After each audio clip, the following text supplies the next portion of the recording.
I will talk about social cooperatives rather than the whole social economy, being the social cooperatives one of the sectors, one of the typologies that my organization represents and looks after. But first of all, just a few words. We are the European Confederation of Cooperatives in Industry and Services. So we have social cooperatives, worker cooperatives, and artisans cooperatives. The Greek concept of social cooperative covers social cooperatives that cover also worker cooperatives partly. And the worker cooperatives and social cooperatives in the world, in Europe first, are about 50,000. And they employ 1.4 million workers in 16 EU countries. And at the world level, it's more, it's 80,000. So CECOP is the European part of CECOPA. So we have a world organization. And in our network at the world level, we have 80,000 enterprises. Now, among the 50,000 enterprises in Europe, 10,000 are social cooperatives. They provide, roughly speaking, 300,000 jobs, and among which 3,000 jobs for disadvantaged people, and 3 million EU citizens are served. So the launch of the Greek legislation in 2011, can be an important promise if you can see those figures, because about 20 years ago or 30 years ago, these figures were much lower, and social cooperatives only started actually about 30 years ago. I just wanted to show you very quickly this graph, so that which includes social economy, cooperatives, worker cooperatives, social cooperatives, and social enterprises, because the Greek legislation of 2011 mentions social entrepreneurship, social economy, but actually has to do with cooperatives, and more specifically with social cooperatives, but a little bit also on worker cooperatives. So maybe it's good to see a little bit what the definitions are before we discuss public policies. So first of all, the social economy, according to the ILO recommendation, which Simel just mentioned, is a viable and dynamic, distinctive sector of the economy, which includes cooperatives, that responds to the social and economic needs of the community. So this is a broader definition and broader field of enterprises that also includes mutuals, associations, and so on. Cooperatives have their own definition, and which is in the ILO recommendation 193, so it's a world agreed definition, where you can see that it's an autonomous association of persons united voluntarily to meet their common economic, social, and cultural needs and aspirations through a jointly owned and democratically controlled enterprise. Now, the issue of autonomy, as Simel mentioned, is absolutely central. Democratic control is also absolutely central to cooperatives. And there is also voluntary and open membership, but restricted to the type of members of each type of cooperative. So, for example, agricultural cooperatives, is open to farmers, for example. There is a strong also, there are a number of standards in cooperatives for financial management which are extremely strict. So a cooperative cannot be run just like that. I'm not going to go into that, but a cooperative has a financial management which reflects its democratic control system. Sorry. Then we have the worker cooperatives. And worker cooperatives, we also established the world standards of worker cooperatives. So they have the objective of creating and maintaining sustainable jobs. They are there to create jobs and generating wealth in order to improve the quality of life of worker members, dignify human work, allow workers democratic self-management, and promote community and local development. That's a standard that we established a few years ago. You find it on our website. Now, social cooperatives, we also made world standards on social cooperatives, and they explicitly define a general interest mission as their primary purpose, and they carry out such mission directly in the production of goods and services of general interest. Now, you have social enterprises, which you can read the definition. I'm not going to go through it, which has been published by the European Commission. It's similar to social cooperatives and to cooperatives, but it does not necessarily include democratic control. And so in the end, you can see it can also be participatory or focusing on social justice. So part of it is outside the cooperative world and even outside the social economy. So you can see this is a very blurred field, and as far as cooperatives are concerned, our standards are instead extremely precise and with legislation all over the world and everything standardized, at the ILO level. In the concept of social cooperatives, the general interest is absolutely central.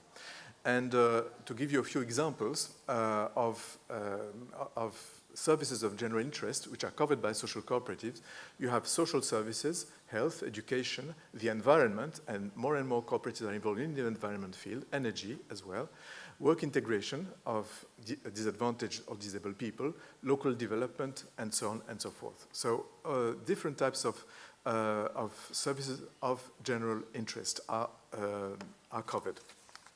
So which type of policies are important to develop at all levels, in European to the local? First of all, we have the issue of the social interest itself. So how to promote the general interest is central to the development of cooperatives that are involved in the promotion of the general interest, of course. And in the general interest, there are 4 key issues which are absolutely central and should always be looked after. The length of time, durability. Secondly, the geographical coverage of the services of general interest. Third, their affordability. They must be cheap. And 4, they must be of high quality.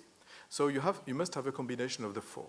And we consider that cooperatives are well armed to provide those 4 parameters. And I also have to emphasize again that services of general interest also include social integration. So the promotion of the general interest also has to do with social integration, including the integration of youth and women. And social cooperatives are very much about that as well. A second field of policies is the promotion of the instrument that will that will promote the general interest, so the cooperatives, and other types of citizens-owned and controlled enterprises. We consider that the cooperative is the main type of enterprise, the most regulated one, which is owned and controlled by citizens. And this is why? Because it's the best way that to ensure the motivation of users and providers, to ensure also that there is a feedback from the communities. How are you going to know the needs of the community? And this is a very good consultation instrument also. And also because of checks and balances. I mean, citizens will be able to monitor and check the service in a better way than what would only the government do or what would do a conventional private enterprise. So the concept of an enterprise which is owned and controlled by citizens at large is very important for the delivery of the very services of general interest that are targeted to that population. Promote cooperative groups. The cooperation among cooperatives is absolutely important, and unfortunately the present legislation of Greece does not allow to develop that in an appropriate manner.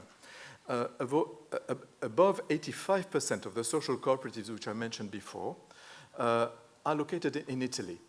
And we have social cooperatives in all the other, in many other countries in Europe. But why are there so many in Italy? One of the main reasons is that in Italy they have developed cooperatives of cooperatives and cooperatives of cooperatives of cooperatives. And they have established huge groups by which they can face all the issues of, they can mutualize internationalization, innovation, public procurement, and a number of different fields. And this is one of the main reasons for their development. And this concept of cooperative group is beginning to disseminate, especially around the Mediterranean areas, but also elsewhere in the world. Based on this Italian experience. The issue of taxation is particularly important, especially in Italy, for example, there is a tax reduction for each worker that is disadvantaged working in a social cooperative. So that this is a recognition that this is a cost for the enterprise, and this has to be corresponded in one way or another by the state. public procurement, and there are a number of, I'm not going to go into that, but there are social clauses, and there are also specific markets, reserved markets. There's a new public procurement directive that is going to come out soon at the EU level, and where there is a specific article on reserved contracts for disadvantaged people. And this is one area in which the social cooperatives will be able to act in an important way. State aid is also something which we are trying to negotiate with the European Commission, and, so that we have less rigid state aid parameter for enterprises that produce the kind of things that, that we try to produce and provide in terms of services of general interest.